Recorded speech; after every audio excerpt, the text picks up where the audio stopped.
Have you ever wondered why giant pandas, those adorable black and white creatures, are among the most valuable diplomatic assets in the world? Or why some countries have pandas in their zoos while others cannot acquire them, no matter how much they try? This isn't just a story about an animal. It's a strategic tool of diplomacy, a unique form of soft power that China uses to expand its political influence and shape global relationships.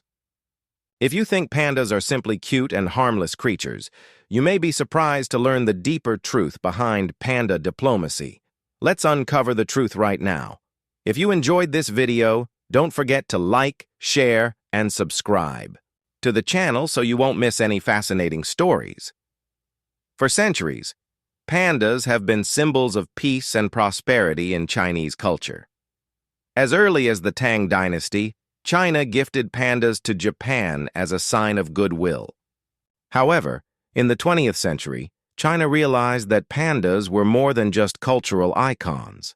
They could serve as a powerful diplomatic instrument. Thus, panda diplomacy was born. Before 1984, China gave pandas to selected countries as goodwill gestures, fostering stronger diplomatic ties. However, after 1984, the policy changed. Instead of gifting pandas, China began leasing them for $1 million per year under strict 10-year contracts. This shift transformed pandas into a political tool of influence. Only countries with strong diplomatic ties to China were allowed to lease pandas. If relations deteriorated, China could recall its pandas at any time. Any cubs born during the lease automatically belonged to China. China has strategically used pandas to strengthen alliances and exert pressure on foreign governments. For instance, in 2017, when Taiwan refused to accept the One China policy, China stopped sending pandas to the island. Meanwhile, countries with favorable ties to China, such as Malaysia, Thailand, and several European nations, continued receiving pandas. However, panda diplomacy is not always about goodwill. Sometimes it serves as a subtle yet powerful political tool to pressure other nations. For years, the United States had one of the largest panda populations outside of China. But as U.S.-China relations became strained, China began recalling its pandas. In November 2023, the last 2 pandas in the U.S. were sent back to China. This move wasn't just about wildlife conservation, it carried a clear political message. If you don't cooperate with China, you won't have pandas. Many U.S. zoos are now negotiating to bring pandas back, as they are one of the biggest tourist attractions.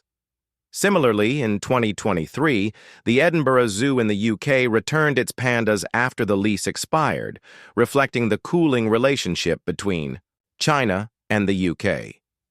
These cases illustrate how China carefully selects its panda recipients, using them as a diplomatic barometer to measure and reward favorable relations.